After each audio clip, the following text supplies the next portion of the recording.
Segunda a los Tesalonicenses capítulo 2, versículos del 1 al 12. Dice la palabra del Señor: pero con respecto a la venida de nuestro Señor Jesucristo y a nuestra reunión con Él, os rogamos, hermanos, que no os dejéis mover fácilmente de vuestro modo de pensar, ni os conturbéis ni por espíritu, ni por palabra, ni por carta, como si fuera nuestra, en el sentido de que el día del Señor está cerca.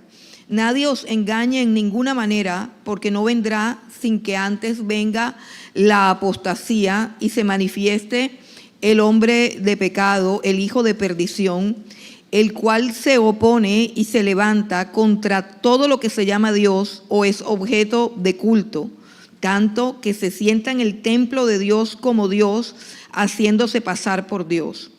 ¿No os acordáis que cuando yo estaba todavía con vosotros os decía esto? Y ahora vosotros sabéis lo que lo detiene, a fin de que a su debido tiempo se manifieste. Porque ya está en acción el misterio de la iniquidad, solo que hay quien al presente lo detiene, hasta que él a su vez se ha quitado de en medio. Y entonces se manifestará aquel inicuo, a quien el Señor matará con el espíritu de su boca y destruirá con el resplandor de su venida. Inicuo, cuyo advenimiento es por obra de Satanás, con gran poder y señales y prodigios mentirosos, y con todo engaño de iniquidad para los que se pierden, por cuanto no recibieron el amor de la verdad para ser salvos. Por esto, Dios les envía un poder engañoso para que crean la mentira, a fin de que sean condenados todos los que no creyeron a la verdad, sino que se complacieron en la injusticia. Hermanos, la impactante descripción que se hace de este enigmático personaje hace que pasemos por alto lo más importante del pasaje. Lo más importante del pasaje no es el personaje enigmático, diabólico, satánico y perverso que hay aquí. Lo más importante del pasaje tiene que ver con los que se pierden. Eso es lo más importante. En eso es que debemos centrar nuestra atención en esta mañana, en esos que se pierden. Porque de lo que están hablando aquí acerca de los que se pierden, es que los que se pierden van a la iglesia, hermanos. Los que se pierden se congregan. Los que se pierden cantan alabanzas. Los que se pierden oran. Los que se pierden dentro de las congregaciones. Y la pregunta es, ¿por qué? ¿Por qué se pierden? La Biblia nos dice aquí en este pasaje que ellos cayeron en un engaño, cayeron en una fascinación, algo a lo que el apóstol Pablo lo llama el misterio de la iniquidad. Estamos en el capítulo 2 de Tesalonicenses, en el versículo 7, dice, ya está en acción el misterio de la iniquidad. Versículo 7 lo pueden leer. Estos que se pierden precisamente por este misterio de la iniquidad, por este proceso de engañamiento, de mentira, de fascinación. Esto que tiene la iglesia apóstata. Aquí dice claramente que lo primero que vendrá antes de que venga el día del Señor, lo primero que vendrá será la apostasía y la manifestación del hombre de pecado. Eso es lo que vendrá primero, lo que está por venir, lo que está sucediendo. ¿Qué es la apostasía? Hermano, la apostasía comenzó precisamente por obras de personas a los que la Biblia llama anticristo. El apóstol Juan nos habla de los anticristos que ya han surgido, o sea, que surgieron en épocas del apóstol Juan, o sea, en épocas de la iglesia primitiva, ya habían surgido los anticristos. Y él dice, salieron de nosotros, pero no eran de nosotros. Esos son los que de alguna u otra manera comenzaron a adulterar el evangelio. ¿Cómo comienza la apostasía? La apostasía comienza con la proclamación de un evangelio falso. Un evangelio falso que no está centrado en la cruz del Señor Jesucristo, sino en el bienestar del ser humano, en el bienestar del hombre, centrado en el yo, en el ego.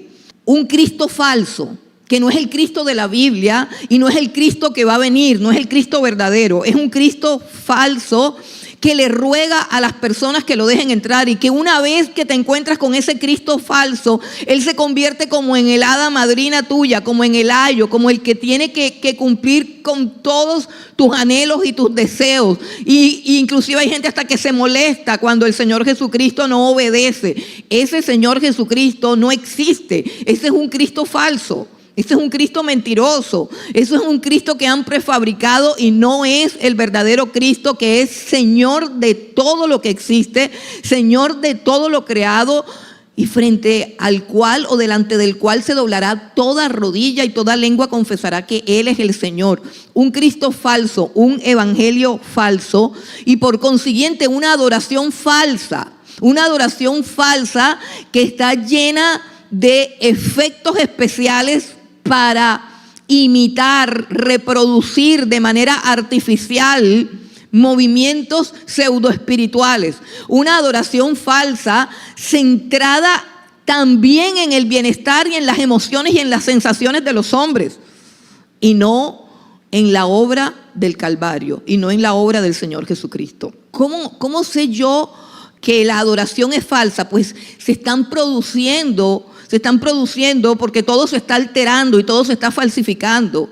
Y se está produciendo también en la adoración y también en la alabanza un movimiento inclinado a cantar sobre nuestras propias emociones, sobre nuestras propias proezas, sobre nuestras propias habilidades, sobre nuestra propia espiritualidad. Es una exaltación de nosotros mismos. Yo quiero ponerles un ejemplo muy sencillito, de una canción que todos conocemos, para que nosotros desarrollemos como ese discernimiento entre lo que puede ser una canción que puede ser aceptable, repito, puede ser aceptable, puede ser buena, pero es una canción que puede servir para muchas cosas, pero no es una alabanza, no es una adoración. Cuando hablamos de alabanza y de adoración, hablamos de la publicación, exaltación de todas las glorias de Dios, de todos sus atributos, de su obra, de lo que Él es y de lo que Él hace. Eso es alabanza. Alabanza no es lo que yo hago, alabanza es lo que hace Él. Y tenemos que aprender a discernir qué es una alabanza. Sencillo, uno simplemente lee la canción, dicen, ay, pero ¿por qué hay que mirar tanto las canciones? Les voy a hacer un ejemplo para que todos lo puedan hacer. Hay una alabanza, entre comillas, llamémosla alabanza en este momento, que a todos nos gusta, que todas la hemos cantado, yo la he cantado, porque tiene algunos usos productivos, cosas que sirven para algo. Yo escucho muchísima música, pero no toda es alabanza, no toda es adoración. Sí puede ser música limpia, pero no necesariamente está exaltando a Dios. Hay una alabanza que todos conocemos y a todos les gusta, y dice: cuando levanto mis manos, mis cargas se van, nuevas fuerzas tú me das. Cuando levanto mis manos, cuando no tengo fuerzas, levanto mis manos. Bueno, ¿quién es el sujeto de la oración? Clase de gramática. El sujeto de la oración es yo. ¿Quién es el que realiza las proezas? Cuando levanto mis manos, mis cargas se van. ¿Cuándo se van las cargas? ¿Quién levantó las manos? Yo. ¿Sí están entendiendo, cierto? Bueno, eso no es una alabanza. Eso puede servir para que yo salga de la depre, puede servir para muchas cosas buenas, pero no es una alabanza, ¿cierto? ¿Quieren que continúe? Por un destello de tu gloria, yo daría todo por un destello de tu gloria, yo daría todo. Mire, el mismo que cantó eso ahora está cantando que el cielo mejor espere porque él se va de rumba. ¿Cuál destello de tu gloria, hermano? Si aquí nada más que se caiga un poste y se van de rumba todos.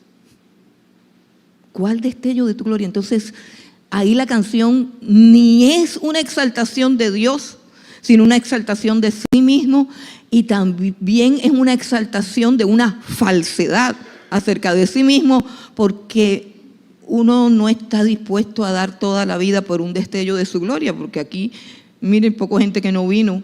Y aquí hay un destello de su gloria. Aquí está su palabra, aquí está su presencia. Aquí hay varios destellos de su gloria, pero hay gente que se prefirió quedarse en su casa. Entonces, ustedes quieren que el domingo que viene cantemos esa canción, los mismos que no vinieron hoy porque no pudieron dar más allá del mínimo esfuerzo. ¿Y ustedes qué creen que Dios allá, qué pensará de esas canciones? Porque es que a mí lo que me preocupa no es lo que ustedes piensan, sino lo que piensa Dios, porque eso es lo que se le ofrece a Dios.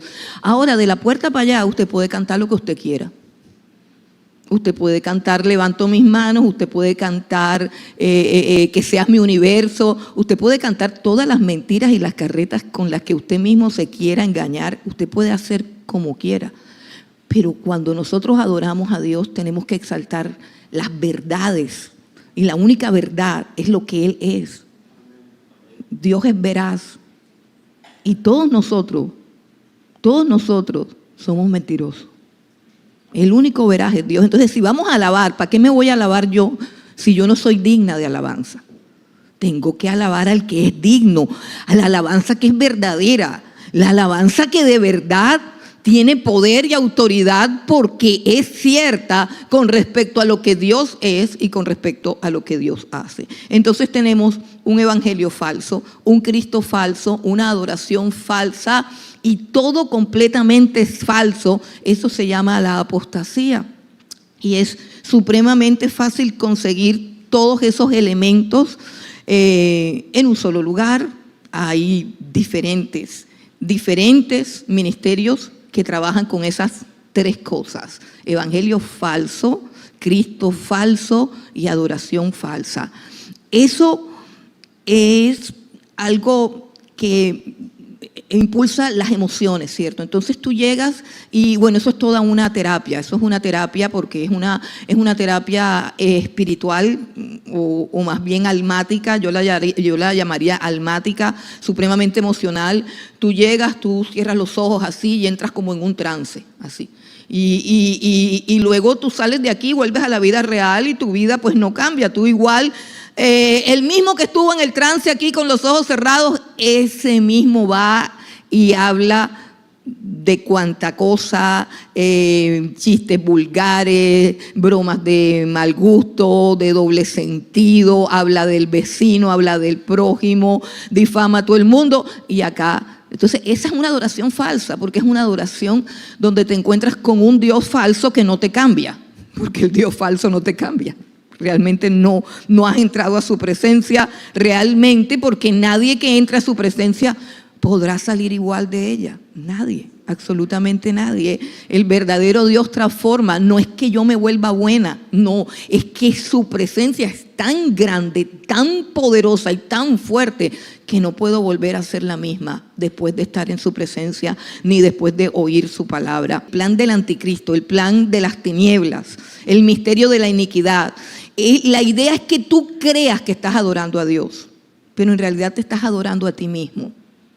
Y de esa manera te vas acostumbrando, se va normalizando el hecho tan abominable, la idea tan terrible y espantosa de que se pueda adorar a una criatura y no al Creador.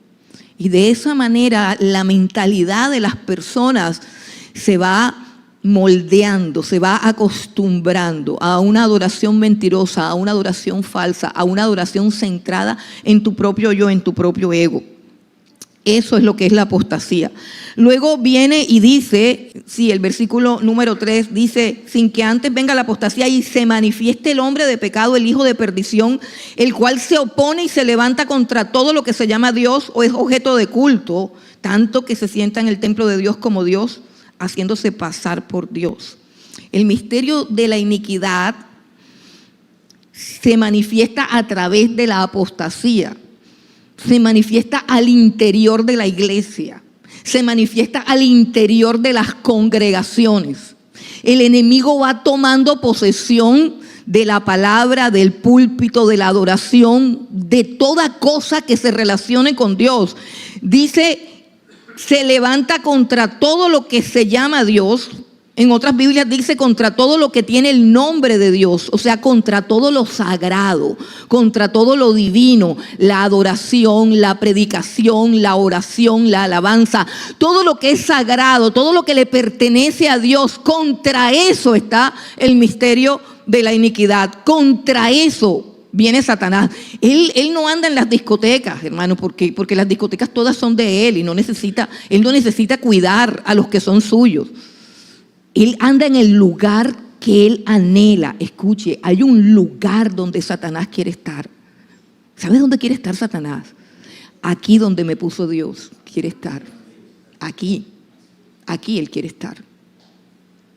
Sea a través de mí, o a través del pianista, o a través de la que canta, pero él quiere estar aquí, hermano. Ese es el misterio de la iniquidad. Eso es lo que él quiere. Eso es lo que él anhela desde la antigüedad. Isaías capítulo 14, versículo 13, dice que él decía en su corazón, Satanás decía en su corazón, allá en lo alto, sobre las alturas, pondré mi trono y seré semejante al Altísimo. Es el anhelo del diablo, y todo el plan que él ha ejecutado tiene que ver con sentarse en el trono y que tú le des a él la adoración que le pertenece a Dios por derecho propio. Ese es el plan, hermano. Y la idea es que no te des cuenta. La idea es que tú creas que estás adorando a Dios.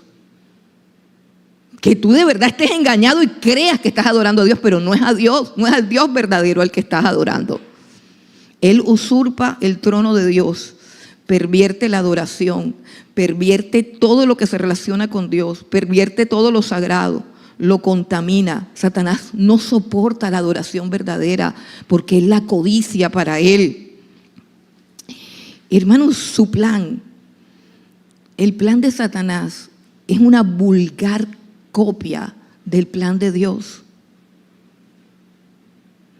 Porque Dios se hizo carne en la persona de Jesucristo. Dios se hizo hombre en Cristo Jesús. Y toda la adoración le pertenece al Hijo de Dios. Ante Él se va a doblar toda rodilla. La Biblia dice que todo fue creado por Él, por medio de Él y para Él. Y todas las cosas por Él subsisten. Ese Jesús que bajó acá con cara humilde y que fue clavado en la cruz, es el autor de todo lo que existe, es el dueño, el heredero por derecho de todas las cosas, incluida tu alma. Él es el digno de toda alabanza. Si hay algo bueno, si hay algo bonito en la creación, si hay algo digno de alabanza, proviene de Él. Solamente Él tiene que ser adorado. La adoración es la cosa más importante de la vida. La adoración es la cosa más importante de la existencia de una criatura. Lo más importante que tiene que descubrir cualquier ser creado es el Dios a quien Él está obligado a adorar. Si no sabes adorar, estás perdido. Si no conoces quién es digno de adorar, estás perdido. Y eso es lo que el diablo quiere, que estés perdido, adorando lo que no es Dios, escuchando lo que no proviene de Dios. Así como Dios se encarnó en su Hijo Jesucristo, el plan de Satanás es levantar a un hombre, y ese es el hombre del que hablan aquí, el inicuo. Dice, el hombre de pecado, el hijo de perdición. Pero vamos al versículo 8.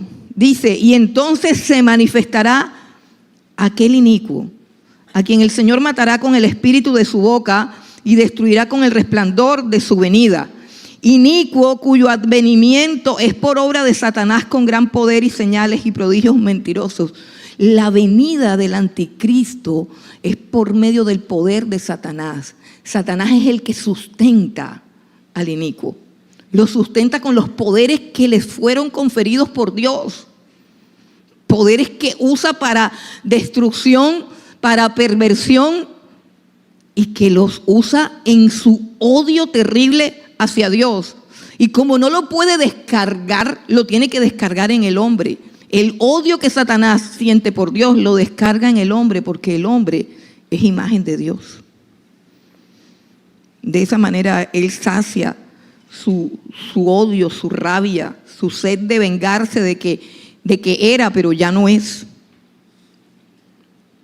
Él quiere entronizar a un hombre en el trono de Dios. Eso es lo que quiere Satanás, un hombre de carne y hueso. Y ese hombre de carne y hueso, dice, es aquel inicuo, aquel gobernante mundial, aquel que va a venir antes del día del Señor. Aquel cuyo ministerio ya está en acción, el misterio de la iniquidad. Y funciona en diferentes iglesias de esta ciudad y de muchas más, hermanos. Lástima que algunos no se hayan dado cuenta y que les da lo mismo lo uno que lo otro, que no tienen discernimiento.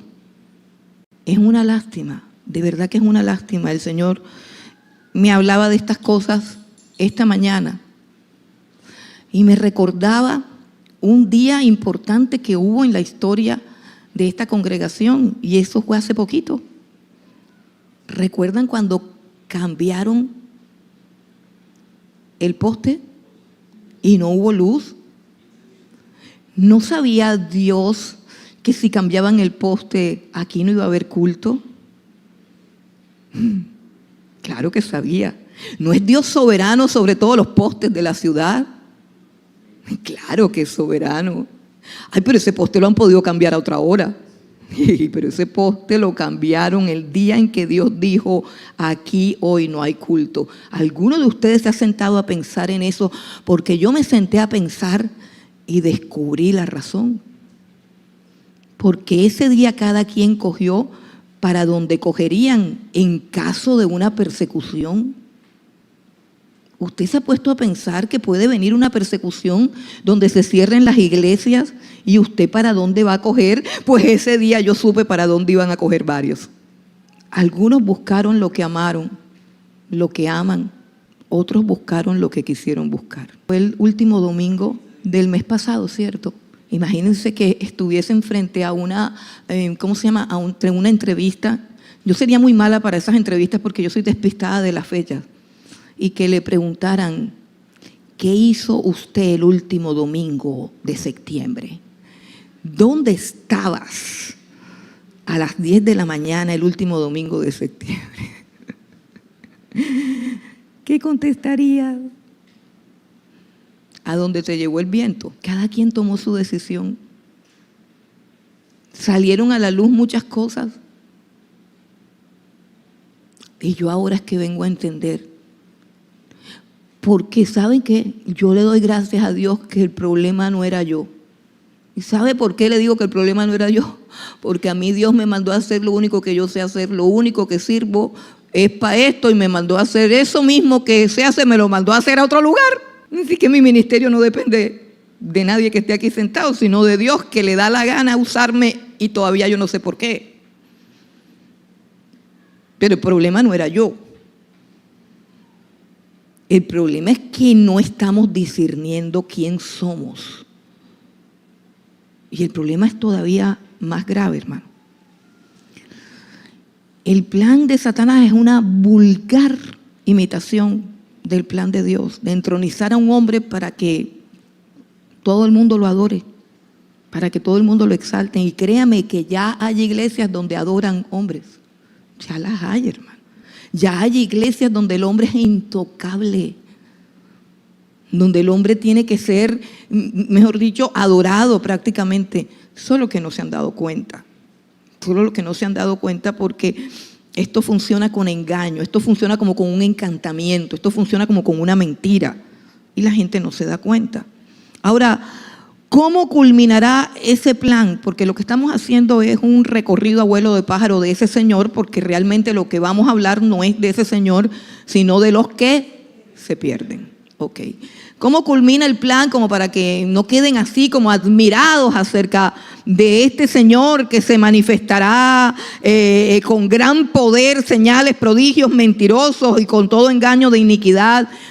Bueno, el asunto es que este plan no está desbocado a la locura, no, este plan está divinamente controlado. O sea, esto va gradualmente y el que maneja la tensión, el que dice cuándo agarra y cuándo suelta, es Dios, no él. Aquí dice claramente, ya está en acción el misterio de la iniquidad, solo que hay quien al presente lo detiene, hasta que él a su vez se ha quitado de en medio, y entonces se manifestará aquel inicuo. Hay un momento en que Él se va a manifestar completamente. Hay un momento y hay una revelación en toda la escritura de ese momento, cuando Él finalmente, este hombre de pecado, un hombre de verdad, pero lleno del poder de Satanás, lleno de capacidades para engañar, se levanta en el lugar santísimo. Recuerden que hemos estado hablando acerca de los acuerdos de paz que hay en este momento entre Israel y Palestina, y que cada día nos acercamos más a un acuerdo de paz. La clave para identificar que ese acuerdo de paz sea de verdad el que da inicio a la semana 70 o a los 7 años de tribulación, es que ese acuerdo de paz tiene que incluir que Israel vuelva a sacrificar y adorar a Dios como en el Antiguo Testamento, que Israel vuelva a tener templo. Ese acuerdo de paz no puede ser solamente un cese al fuego.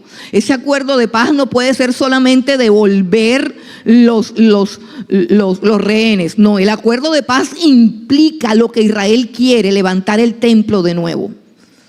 Así que cuando se firme ese acuerdo, ahí sí comience a contar.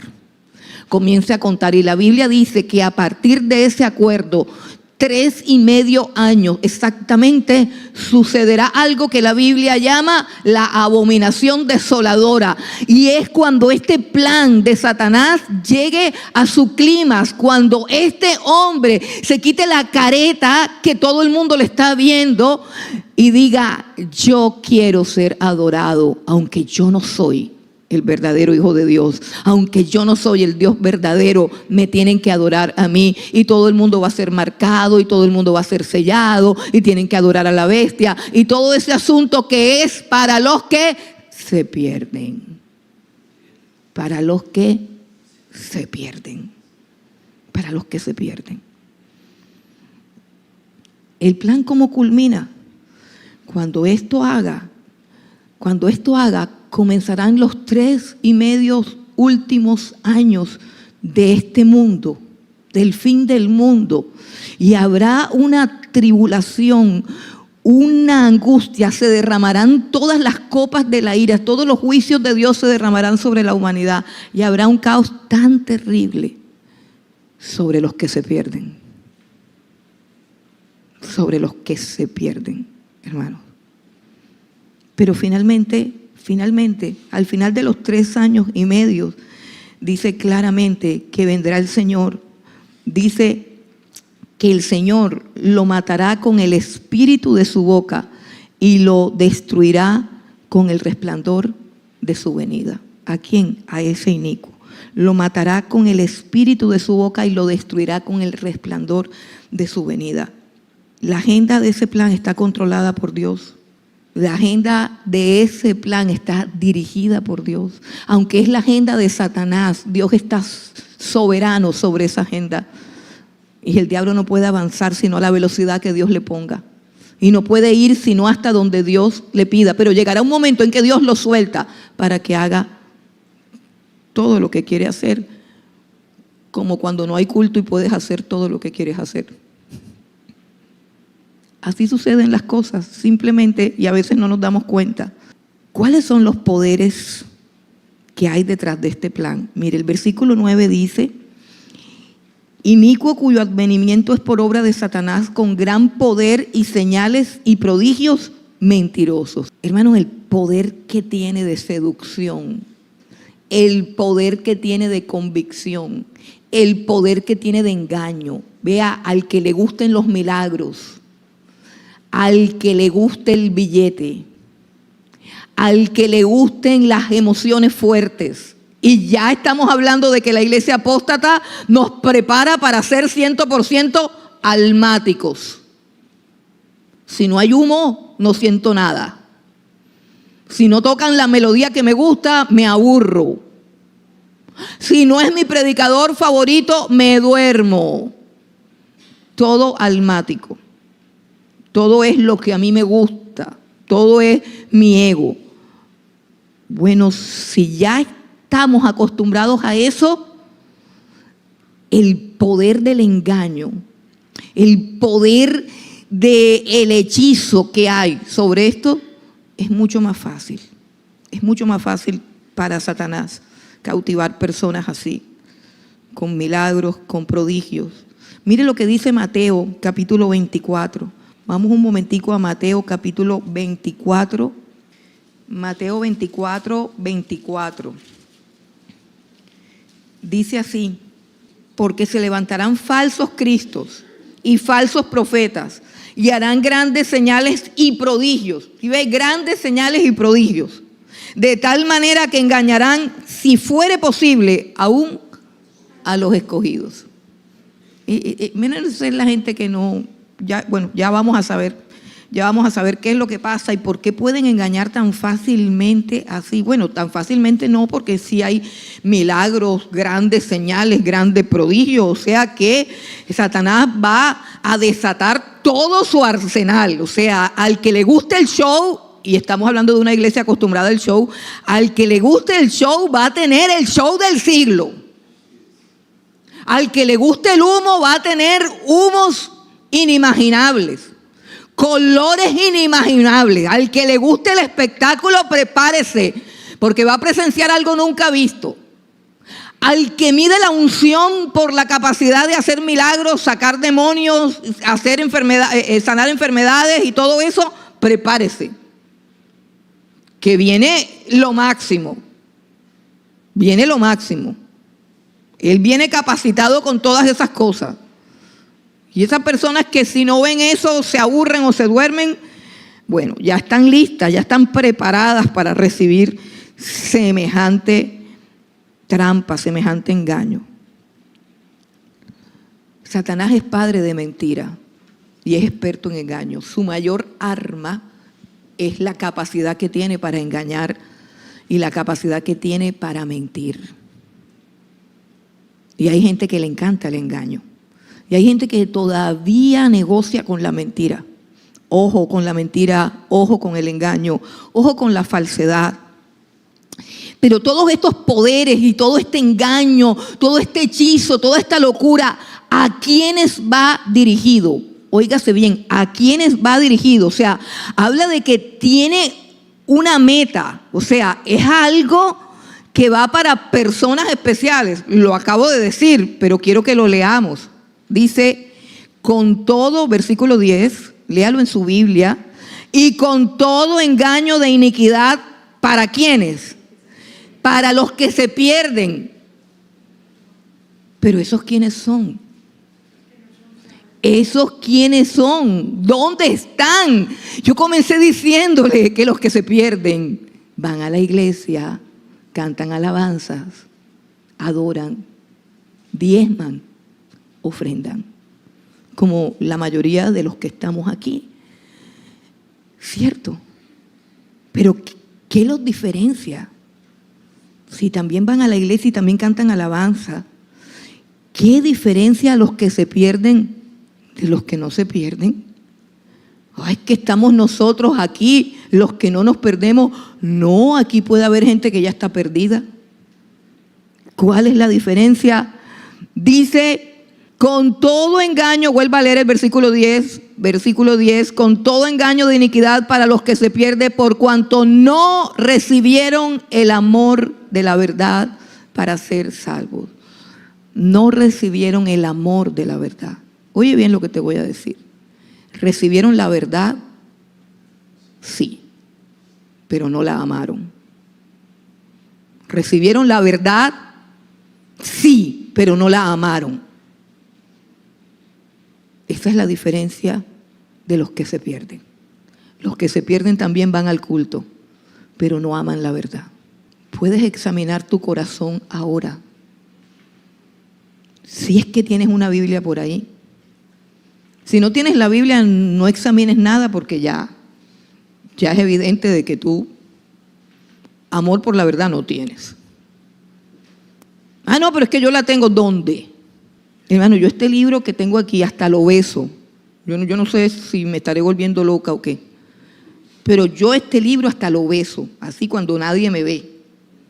Como la canción, cuando nadie me ve, yo beso este libro porque este libro es, hermano, es lo máximo. Es lo máximo. Después de esto no hay nada, hermano. Después de lo que está escrito aquí no hay nada que me maraville, no hay nada que me estremezca, no hay nada que me espante, nada. Esta es la palabra de Dios, el consejo de Dios. Entonces tú, si ni siquiera tienes libro, yo te pido, mira, sal corriendo, búscate uno o desempolva el que tienes empolvado. No sé, pero la salvación está en el libro. Está en el libro. No está aquí en la iglesia. No está aquí en los coros, está en el libro. ¿Cómo está tu libro? Está manoseado, rayado. Tiene manchas de café, de lágrimas. Los míos están bien porque yo tengo uno en cada mesa, tengo uno en el comedor, tengo uno en todas partes. Cuando yo camino hay una Biblia. Entonces yo no tengo problema con eso y lo mantengo bien limpiecito, aunque yo escribo arriba, tiene rayitas, tiene todo. Porque yo amo la verdad. Creo que el amor que siento por la verdad es la señal que me da paz con respecto a mi propia salvación. Y la preocupación más grande mía es que haya gente aquí que no ame la verdad. ¿Sabe por qué? Porque si usted no ama la verdad, usted no ama este lugar, porque en este lugar no hay nada más que eso. No hay nada más que eso. Entonces, por eso es que empiezan algunos a preguntar, oye, ¿y la batería? Ve, ¿y por qué no hay batería?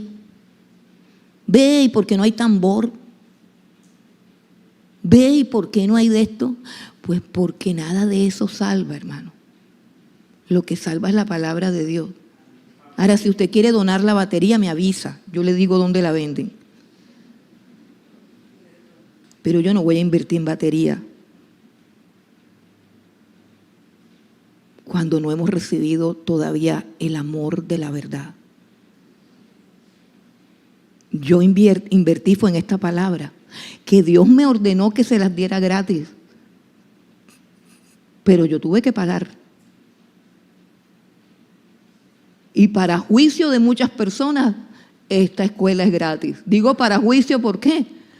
Porque no recibieron el amor, porque sí está la verdad disponible, pero muchos la desprecian. Muchos pueden venir a estudiar la palabra. ¿Por qué no vienen?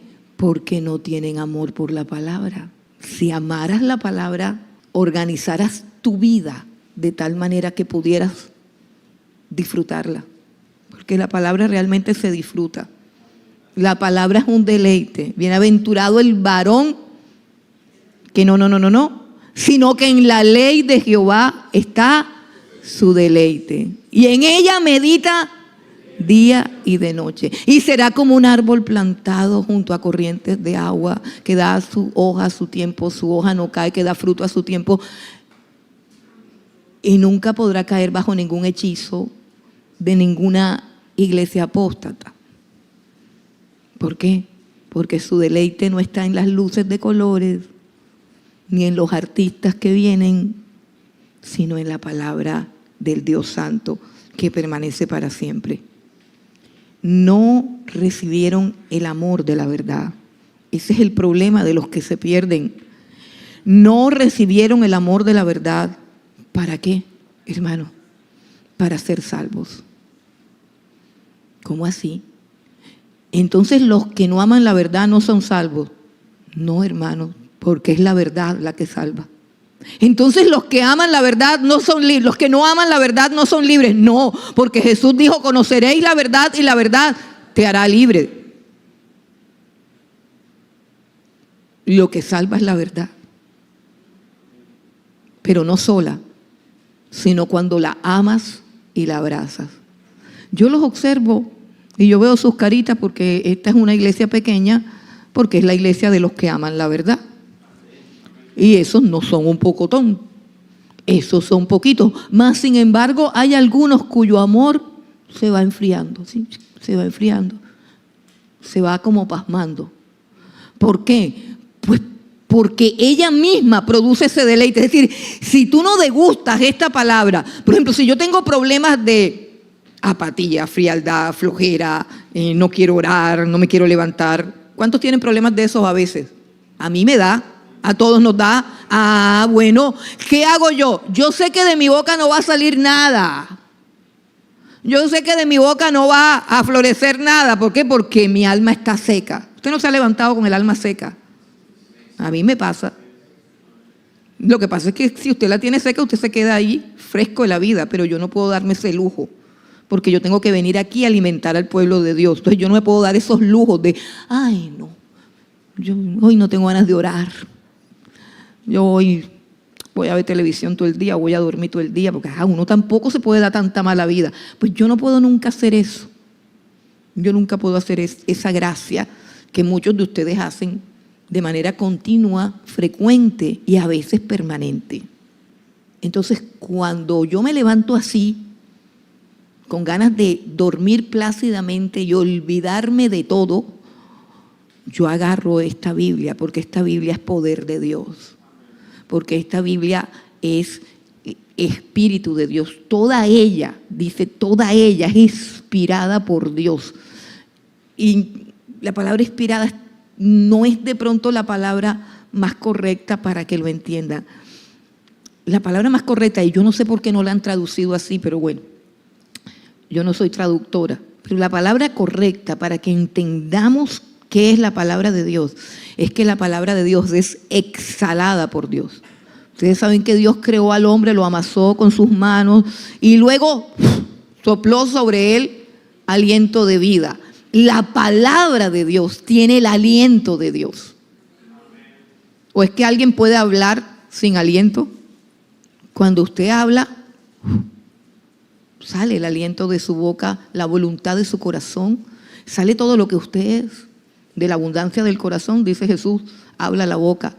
Y cuando Dios habla, sale su aliento, sale su persona, sale su corazón, salen sus sentimientos, sus emociones y llegan a esta alma que está muerta, seca. Y le dan ¿qué? Vida. Y le da vida.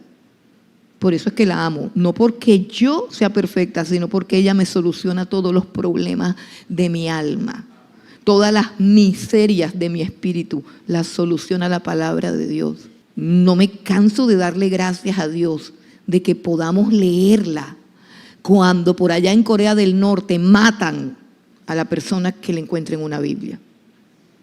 Ellos arrancan hojitas de las Biblias y las arrugan todas y las esconden. Una hojita de la Biblia.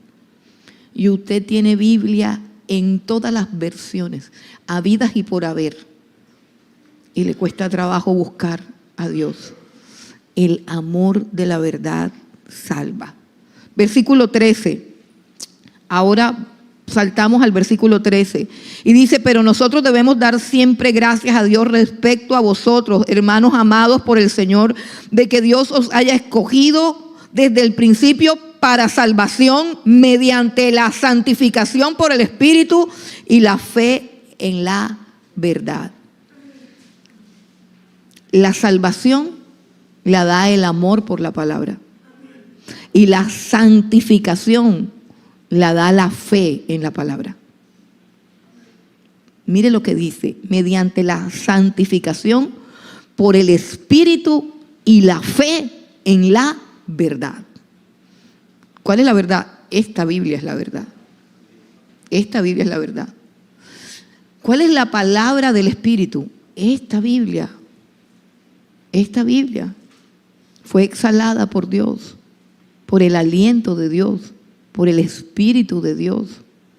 Toda ella es inspiración perfecta y completa del Espíritu Santo. Es la voz del Espíritu Santo, es el aliento del Espíritu Santo. Es el poder del Espíritu Santo, es el poder del Evangelio, es el poder de Dios a nuestra disposición en cualquier momento de nuestra vida, en cualquier momento de ruina, de miseria, de crisis.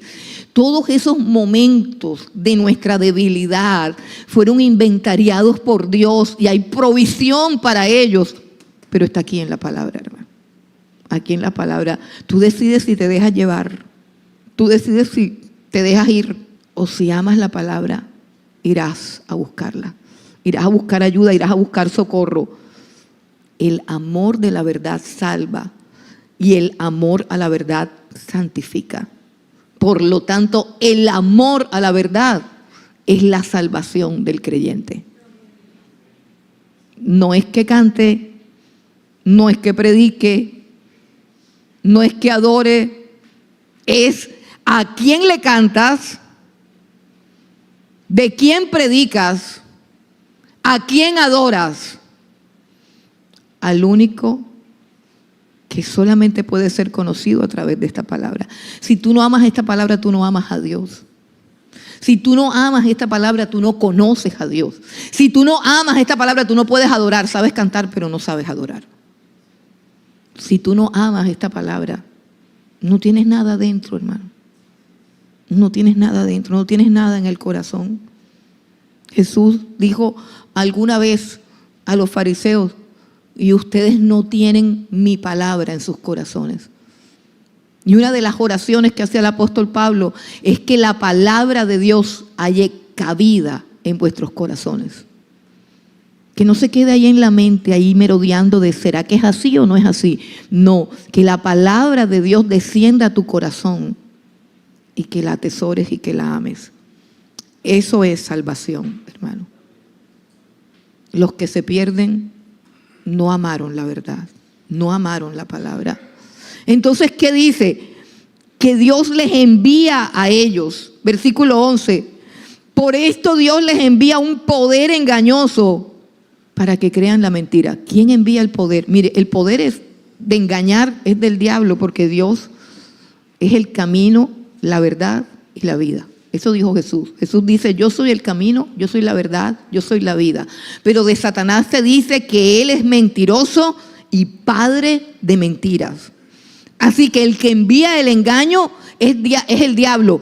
Pero realmente quien lo está enviando a aquellos que no amaron su verdad, y como castigo por no amar su verdad, Dios enviará un poder para engañar. A ver si estás entendiendo. A ver si estás entendiendo que como tú no amas su palabra, o como alguien no ama la palabra de Dios, Dios en su celo por su palabra le manda a esa persona un engaño con un poder seductor para que caiga rendido ante esa mentira, para que caiga engañado. Lo vuelvo a leer. Inicuo, cuyo advenimiento es por obra de Satanás, con gran poder, señales y prodigios mentirosos, y con todo engaño de iniquidad para los que se pierden, por cuanto no recibieron el amor de la verdad para ser salvos. Por esto Dios les envía un poder engañoso para que crean la mentira, a fin de que sean condenados todos los que no creyeron a la verdad, sino que se complacieron en la injusticia. Aquellos que dicen: no, ya eso es mucho legalismo. Ya eso es mucho legalismo. Mejor vámonos para algún lugar donde prediquen algo chévere. Algo suave, algo light, algo que nos haga sentir bien. Y vamos a concluir este mensaje rapidito. En los versículos 15, 16 y 17 hay una palabra para ti que eres esa iglesia fiel. Puedes pensar en una palabra hermosa, preciosa, que hace parte del carácter de Jesús. Y quiero colocarla a consideración de cada mente y de cada corazón. Hay una palabra preciosa que es como un tesoro, como una joya, como algo que adorna el carácter de una persona. Esa palabra es lealtad. Escucha, lealtad. Ser leal, ser fiel. Así es Cristo. Él se llama fiel y verdadero. Y hay personas que tienen en su carácter, porque la lealtad no es fidelidad a nadie, no. La lealtad es fidelidad a ti mismo, a tu carácter, a tu palabra, a tus convicciones, a lo que dices. Hace como unos domingos atrás, el Señor nos puso a firmar un compromiso, un pacto. ¿Recuerdan cómo se llamaba el pacto? Era un pacto con la congregación donde Dios te ha colocado. Un pacto donde te comprometías a trabajar por el crecimiento, por el desarrollo, por el bienestar de la congregación donde Dios te puso.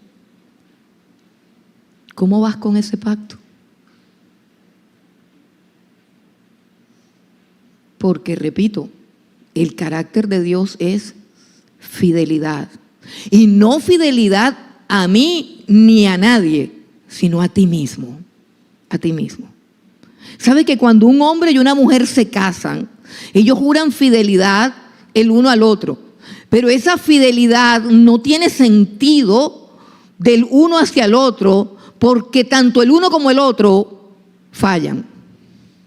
El pacto matrimonial tiene sentido cuando la fidelidad es jurada delante de Dios. Cuando yo le digo a Dios, yo te prometo a ti serte fiel en lo que me comprometo con este otro. ¿Sí entienden? Cuando un hombre o cuando una mujer es infiel a Dios, porque el pacto del matrimonio es con Dios. Yo tomo a una persona y prometo a Dios, hago un pacto con Dios de serle fiel a esa persona. Y esa fidelidad no puede depender del carácter del otro, porque se quebraría en 1000 pedazos. Tiene que depender de mi propio carácter y de lo que yo creo que es Dios. Y yo creo, iglesia, que en este tiempo tan oscuro, porque la Biblia dice que vendrán tiempos, óyeme bien, en que se entregarán los unos a los otros. Mateo capítulo 24.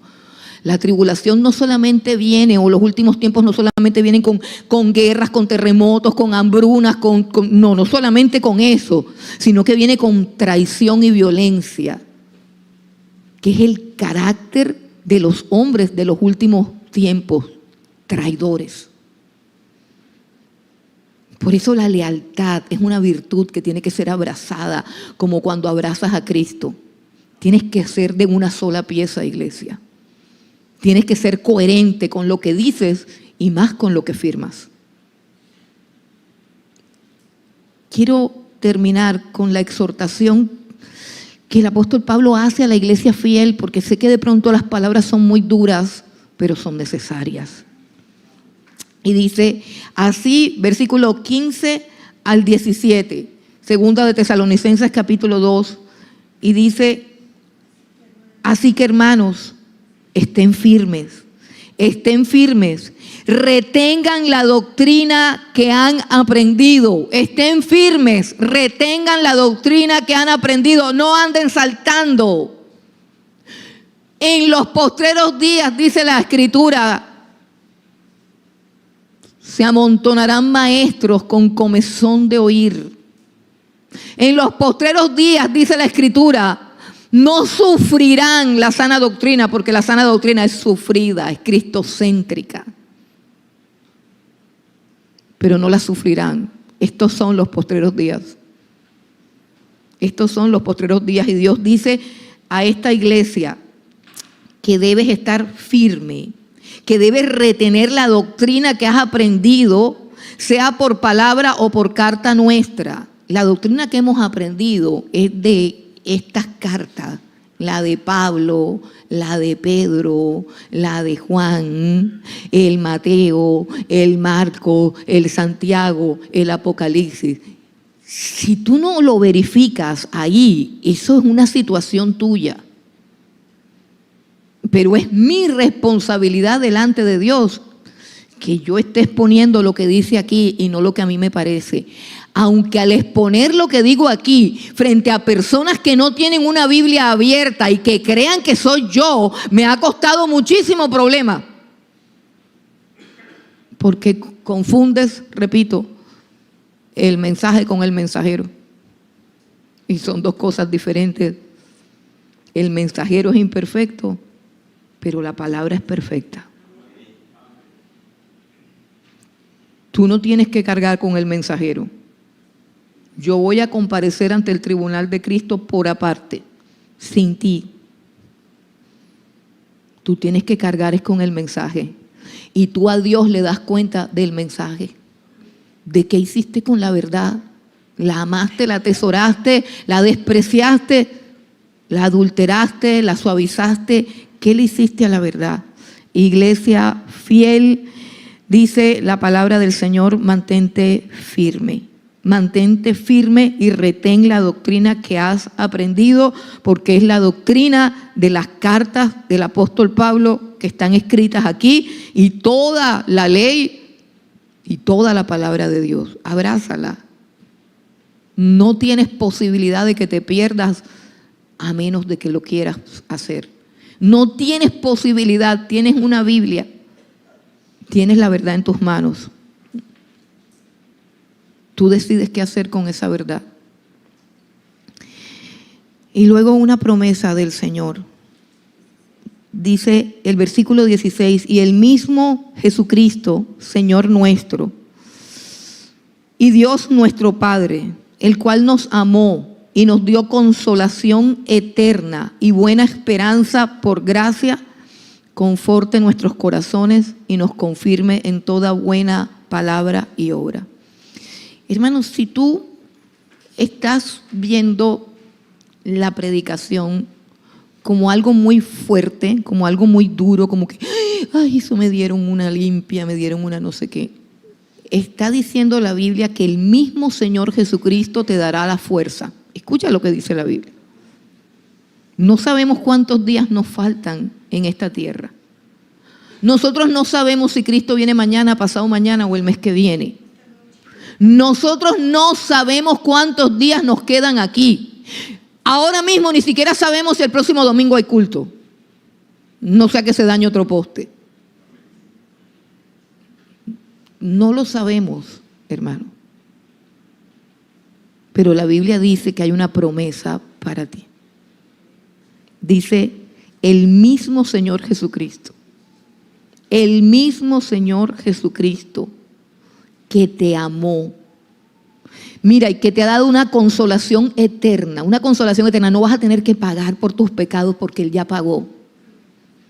No vas a tener que pagar por todas las que has hecho porque Él ya pagó. Consolación eterna del Señor Jesucristo. Te ha dado esperanza. Una esperanza gratuita. No depende de lo que tú eres ni de lo que tú haces, sino de lo que Él es y de lo que Él hizo. Pero el mismo Señor Jesucristo, si permanece fiel, dice, si permanece fiel en esta palabra, que no es motivación personal, que a veces es cortante como una espada y a veces quema como el fuego. Dice, si tú permaneces firme con esta palabra, el mismo Señor te confortará. O sea, le dará fuerza a tu corazón para que no desmayes. Versículo 17. Si tú dices, esto es muy fuerte, esto es muy grande, es que yo no puedo con esto, es que aquí exigen mucho, es que aquí, no, pero es que esto está complicado. No puedes porque no estás con Él. Fortalécete en el Señor y en el poder de su fuerza. Y camina por el camino estrecho. Y entra por la puerta estrecha. Porque ancha es la puerta y espacioso el camino. Muchos son los que van por ahí, pero conduce a la perdición. Pero estrecha es la puerta y angosto el camino. Y son pocos los que entran por él. Y yo no sé tú por cuál puerta quieres entrar, pero a mí me encanta esta puerta porque el camino es seguro. Y en el camino uno pierde muchas cosas porque en este camino uno no cabe con tanto tiesto. Ve, ni con los hijos cabe. Dios a uno le quita todo para que pueda pasar. Esto es como un túnel así. Unos señores se cayeron en una mina en Chile y para sacarlos hicieron un ascensor que era como un tubo, una cápsula.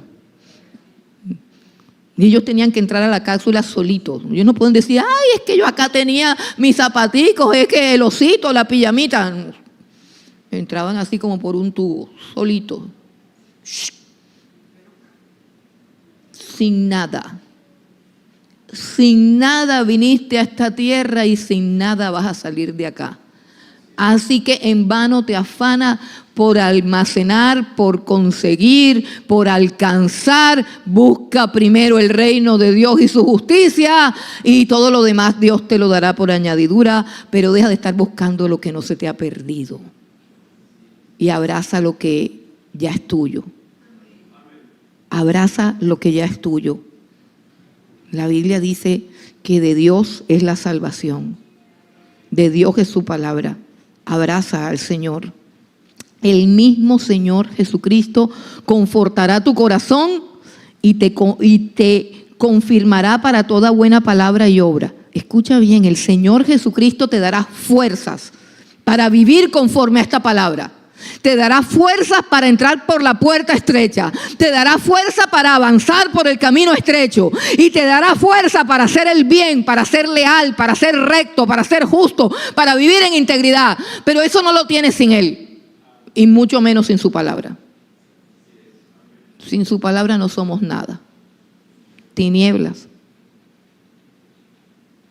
Somos como dice la palabra.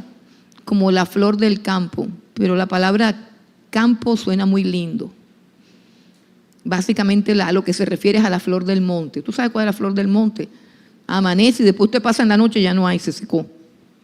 Y la Biblia dice que tú y yo, sin Dios y sin su palabra, somos como esa flor del monte. Pasa la brisa y se seca. Pasa el día y ya no está. Sin Cristo no somos nada. Y mucho menos sin su palabra, hermano. Versículo 13, pero nosotros debemos dar siempre gracias a Dios respecto de vosotros. Le doy gracias a Dios por la vida de todos los que a través de los años han permanecido fieles. Qué bendición ver que pasan los años y ahí están los mismos que empezaron una vez. Pero están transformados. Muchos de ustedes no se acuerdan cómo llegaron aquí. Yo sí me acuerdo de la obra que Dios ha hecho en el carácter, en la vida de cada uno de ustedes. Ninguno de los que han permanecido fieles, ninguno de los que ha bebido de esta palabra, ninguno de los que ha abrazado esta palabra es el mismo que cuando llegó. Por eso yo estoy agradecida. Dice, pero nosotros debemos dar gracias a Dios respecto a vosotros, hermanos amados, por el Señor, de que Dios os haya escogido desde el principio para salvación. Dale gracias a Dios de que fuiste escogido. Dale gracias a Dios. Él te escogió. Esa es la única esperanza. Él te escogió.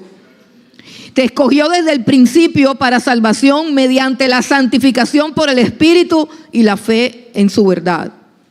A lo cual te llamó, dale gracias a Dios, porque Él te llamó. Dale gracias por tu elección y dale gracias por tu llamado. Dice, a lo cual os llamó mediante nuestro evangelio para alcanzar la gloria de nuestro Señor Jesucristo. Dale las gracias a Dios por el glorioso evangelio del Señor Jesucristo. Dale gracias a Dios que has conocido el evangelio, que nadie te lo ha adulterado, que nadie te lo ha trastocado. Dale gracias a Dios. Pon tu mano sobre ese libro y dile, Dios, gracias por esta Biblia. Gracias por tu verdad. Mira, que tú puedas poner la mano en este libro hoy. Es un milagro, es un prodigio, es un privilegio de que tengas un libro que contiene todo el consejo de Dios, toda la revelación de Dios y todo el poder de Dios para que tu vida sea transformada. Está en este libro, mijo. Por eso hay gente que no cambia, porque no han recibido el amor de la verdad.